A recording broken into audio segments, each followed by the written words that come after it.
How do you want your inset? Facing front. Hello, usually Fanatic Nate coming at you to do my review of the motion picture from 1977 by the name of Rituals. The reason this review is coming is you guys may or may not have seen the video I did recently, where I announced the recently developed news of Rituals actually being released on Blu-ray. Well, at this point they're saying late 2017, so that news kind of sparked my interest or reinterest in this movie. I've been meaning to review this movie for years anyway, so that news is what made me rewatch this movie, in particular this version here, which is the Code Red DVD, and it doesn't look like it's got a release here of the DVD. I think this probably came out more like 2011 or something like that. I don't know when this came out, but this is the best quality as far as I know that you can see of this movie currently, and it's as I said in the other Rituals news video, it's taken from a kind of an archive print that the producer slash actor of this movie, or in this movie, Lawrence Dane, owned. So it's kind of a cool grindhouse presentation of this movie with just, real changes. The film gets all crinkly and all kinds of crappy and stuff like that. So this DVD, before I start the review, features audio commentary with Lawrence Dane, and it says it's moderated by Lee Christian. I think there's some other guy there. And there's an on-camera interview with Lawrence Dane and Robin Gamble. He played, I don't even know what the hell his name is in this movie, but the guy to die, like, the guy that they drag around on the frickin', I actually like him. He's pretty good in this movie. He's a Canadian actor. I also like him in Murder by Phone. I think those are the only two things I'd seen him in. This says original trailers, and it's a 16:9 transfer. It says 178, but it's like fills the screen perfectly. So anyway, this is the best thing we have for this to watch this movie now until hopefully late 2017 as reported. But on to my review of Rituals. Obviously, a lot of people, when they hear the movie or hear of the movie or see the movie or are told kind of the plot or read the plot for Rituals, they're going to think Deliverance ripoff. And yes, I wouldn't call it Deliverance ripoff. I'd say Deliverance inspired movie. And in a lot of ways, I think in a lot of ways Rituals actually surpasses Deliverance. Is it better than Deliverance? No. I'm going to say it's basically just, I don't know, it's its own thing. It's hard, I would probably, if someone said, okay, what do you want to watch now, Deliverance or Rituals, I'd probably pick Rituals just because I gotta admit, obviously that scene, the rape scene in Deliverance is very unsettling, and I guess that's credit to the movie. But in my opinion, like, the last half of Deliverance is really not incredibly interesting, and the same could almost be said for this movie, but I think what Rituals does in the last half of the movie is uses it in a much more competent way in saying a point than Deliverance does, because after shit hits the fan, or dick hits the shit, or whatever you want to say that happens in Deliverance, it's kind of like, I don't know, just like the rest of Deliverance is just about, okay, let's make it down the river and to the car or whatever, and it really doesn't say anything. Well, what's cool about Rituals is that because of their predicament that ends up happening with having to carry that one character who gets his leg effed up by the animal trap in the river, it's kind of it tests these characters. Oh gosh, I didn't even say that this movie features the fantastic Hal Holbrook, and I think the first movie, well, except for like The Fog, but the first movie, this is like the only movie I've seen him in, I think, where he's a lead, and he is, I gotta say, he's absolutely phenomenal. I've always been a fan ever since I've probably seen Lawrence Dane, and probably one of the first things I seen him in was probably Happy Birthday to Me, but I absolutely love Lawrence Dane. I don't know, there's something about that guy. It's just like, I don't know, he's just, every time I see him, I just think he's so, just an everyman kind of man, just, I don't know, sometimes you just like performers and sometimes you don't, and in the case of Lawrence Dane, and, well, Hal Holbrook is fantastic in this movie as well. So the two, basic leads in this movie And then I guess the third billing down would be the Robin Gamble, or the guy that they carry. It's kind of exhausting to see the second half of the movie, but that's the point, them carrying this character, after he F's up his foot or leg or whatever in the animal trap. It's kind of exhausting to see them, lug I can say this, lugging him around. But as I just said, that is the point, and what I would say is better about the last half of this movie than the last half of Deliverance. This movie is basically about a group of guys who are in the late 30s, early 40s, whatever, and three of them are like doctors or surgeons or something like that, and two of these characters in this movie are like brothers. Robin Gamble's character and this guy who, unfortunately, he's another Canadian actor who also appeared in Murder by Phone, who unfortunately, walks off and disappears way too soon for my taste. I like that guy. I mean, I like all the actors in this movie. So it's basically about, I guess, I don't know if it's every year or something like that, one of them picks something for them all to do, and this particular year, this guy, who is the brother of Robin Gamble's character, picked for them to go out to this wilderness spot where they have to literally be dropped off by like seaplane, landing on some big lake or something like that, and then the guy flies away, and that shows how desolate it is, or how hard to get to it is, and the guy would be like come back a week later and pick him up or whatever.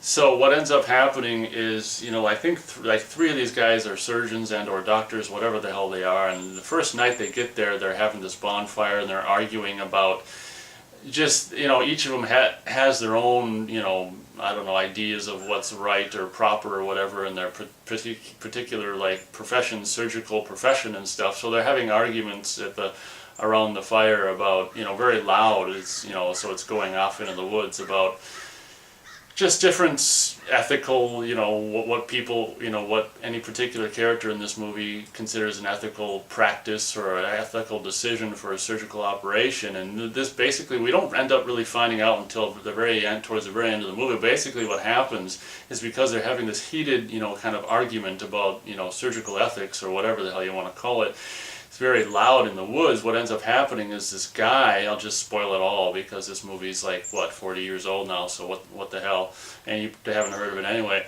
So basically what ends up happening is this old, like, was it a Korean vet or something? I don't know.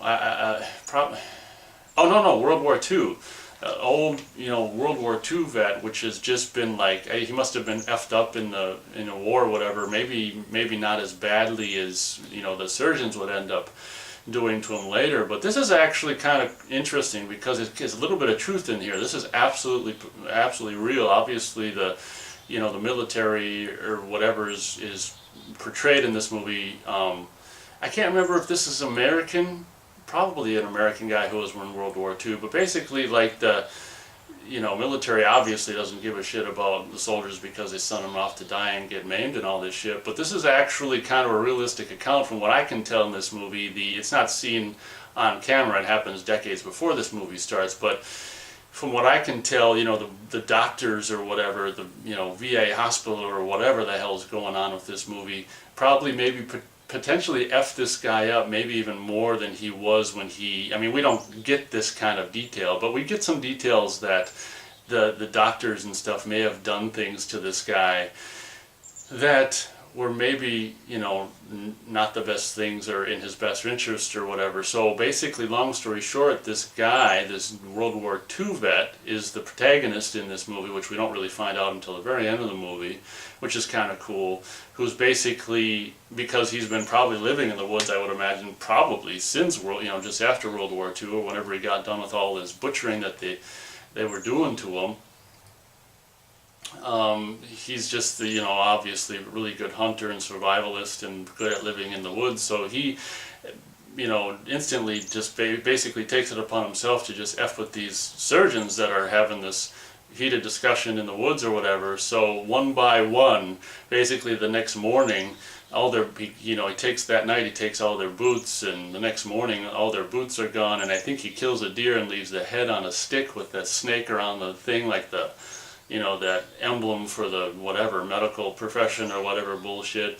So it's really kind of a cool minimalistic, steps this movie takes. And for my money, I really like all these characters together, and in particular the guy who plays Robin Gummel's brother. I like that guy, and I don't know. I mean, I could have seen 90 minutes of a movie of these guys just hanging out in the woods on this camping trip, to be honest, because the dialogue and the acting and just the way they interact together is so realistic and entertaining for me that I just wish the whole movie was, either that or do a 90-minute movie about them camping and then do a sequel of them dying or something. For every time I watch the movie, and I just rewatched it within the last several days, it's just like, oh, it's the next morning already and stuff's going down, and oh, that guy's, going away. And so Robin Gummel's brother's character, the character who plays his brother in this movie, goes off because there's a dam, like a hydro dam on the map or whatever. So he goes off to try to find help there, and of course we never see him again. Well, we do towards the end of the movie. I try not to do a beat by beat. My 30-minute reviews are just not really necessary in my opinion. So without doing a beat by beat, kind of one by one, because his brother never comes back, so they kind of tie whatever tent or whatever the hell around their feet to kind of carry on in the woods. And it's off-settling from the get-go because this guy never comes back, and of course he got got captured, and we find out, I'm not going to ruin everything, we find out towards the end of the movie what happens to this guy. And it's kind of one of the cool things about the second half of this movie where, Hal Holbrook's character, I guess I will spoil some of it, the guy's basically just been sitting in a chair for days, and he's just like close to death. He's like, and there's this hardcore scene where Hal Holbrook basically is like, we can't leave him like this, and Lawrence Dane's like, what are you going to do? I'm going to kill him.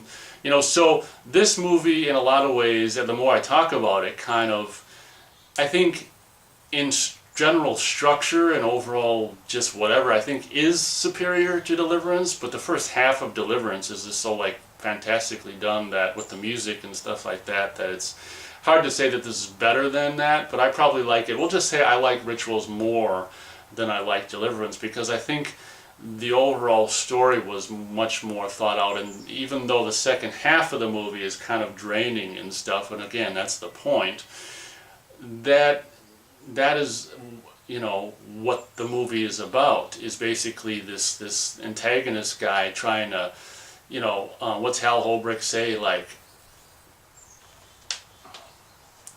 tries to degrade him.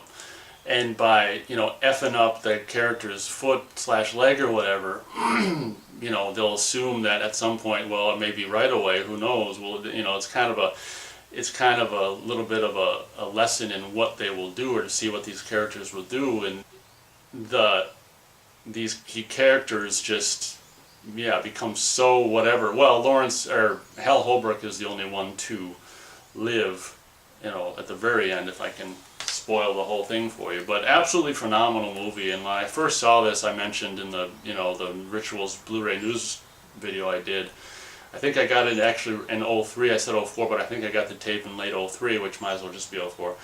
And I really was just taken by the movie, even with the cut for TV version, which I didn't know at the time. And what's cool about the way this movie progresses is, Hal Holbrook's character is just intent on basically carrying this Robin Gummel character, and it's easy when they can float him, but then when they're dragging him across rocks and stuff, it's just like, oh my gosh. And there is a point in the movie where I can't remember if I think he's let off the hook because this guy that they've been carrying around dies. So I can't remember if he's dead before he leaves him, or if he leaves him when he's alive. I can't remember. But the end of the movie is really cool, where after Hal Holbrook's character kills that one guy that they found in the chair who's been starving and sitting in the sun, exposure for days, that makes Lawrence Dane's character kind of leave him. And then, Hal Holbrook comes across at the very end of the movie very much like Friday the 13th Part 2, and interestingly enough, I think the guy who did the gore effects or makeup effects for Friday the 13th Part 2, which of course didn't happen yet, did them for this. So it's kind of weird how you have this, it's like because the protagonist or antagonist, whatever the hell you call it, in this movie is very much like Jason Voorhees, even down to the fact where he's got something happened. I don't know if the surgeon was supposed to have done that to his eye or war or whatever, but he's got like just, you know, this one eye's effed up and stuff. And so it is interesting how at the end of this movie, and it's kind of very much like what Friday 13th Part 2 would end up doing. But the end of the movie in the cabin is absolutely cool, and as I've stated, they effed up the negative or something. It's actually longer than just the last reel. It's almost like the last 2 reels or last reel and a half of this movie has got this goofy kind of, but it actually kind of adds, makes the mood even more whatever. It just, the end of this movie visually, that just takes place in the cabin, just looks all whatever. And what I love about this, the end of this movie, is Hal Holbrook sells, well, and Lawrence Dane both. They're so just freaking, and that's what I like about this movie more than Deliverance, is that they're so convincingly just like worn out and just becoming animalistic towards the end of this movie. It's so believable and so fantastically done. And by the end of the movie, when Hal Holbrook's in the cabin and he finds the shotgun or whatever, and you know, he's like, come on, you know, the killer's outside the door, and he shoots his hand and it goes pfft, and that's kind of really cool. And he's like, come on. And then that very last just kind of nasty scene of this movie where they actually light what's his name, Lawrence Dane's character, on fire, hanging from the thing, and the guy, the bad guy in the woods slices Hal Holbrook's artery. So at the same time, like, that Lawrence Dane's character is burning, Hal Holbrook has to cauterize his own wound unless he wants to bleed out. So it's kind of like he does that obviously with very much like Rambo would end up doing like 10 years later in Rambo 3. He uses some gunpowder and cauterizes his wound. At the same time, Lawrence Dane's character is burning out there, and it's just like, oh man, it's really kind of the way they do it, where they're both like, and there's like reverb on the screams and stuff, and it's really kind of creepy. And then when Hal Holbrook's character's cauterization thing is done, he looks out the window to just see like, you know, he's obviously wants to save. Oh, Mitzi is Lawrence Dane's character's name, and he looks out and just sees what's obviously just a dummy, but kind of like just you know, he's the character of Mitzi is all frickin' just, you know, burnt to shit, and like just the torso hanging left on the rope, and it's all burnt. He's like, and it's just at that point of the movie, it's so just like, oh my god, it's so shocking, so much more shocking for me than I guess I can't say anything in Deliverance, but the end of Deliverance, I just feel like is the second half is just like, I don't know, just kind of whatever. So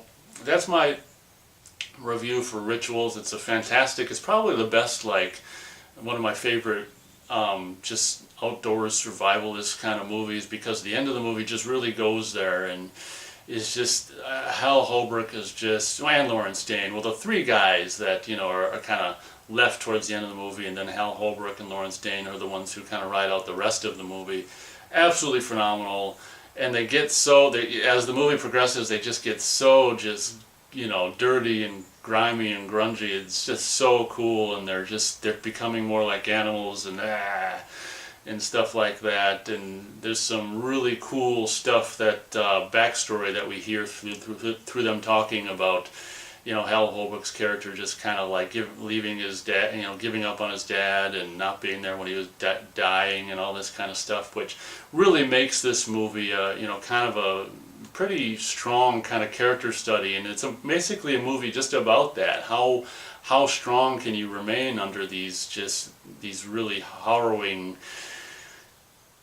situation and predicament, and it's a test of these particular characters' just ability to persevere and continue. And Hal Holbrook's character just, you know, obviously had what it took in this movie. 4 stars, an easy 4 stars out of 4 stars for Rituals. I'm relatively excited about the upcoming Blu-ray. It'd be very interesting to find out as the weeks and months go on, you know, where they're actually going to source the movie from, because you would think if there were a negative available, Code Red would have got a hold of that at the time. So it'll be interesting if they use, you know, they call it a restoration, so I don't know if they're going to use Lawrence Dane's same print and like try to clean it up, or actually find if they found a negative. I don't know, but I mean, I'm not for sure buying it. I guess it depends on, you know, what elements they get their hands on, but highly recommended movie. And as I said in my Rituals Blu-ray news video, at this point I would probably just recommend waiting for that Blu-ray instead of trying to track down this or something like that. You might as well just wait for that Blu-ray at this point. Maybe the movie's on YouTube, maybe not, but highly recommended. I would recommend probably when this Blu-ray comes out, you know, to, if you like kind of, you know, movies like The Edge and Deliverance and these wood survival movies, and especially ones from the, you know, 70s or whatever, I would, you probably would like this movie. So thank you very much for watching my review, and as always, we'll catch you next time.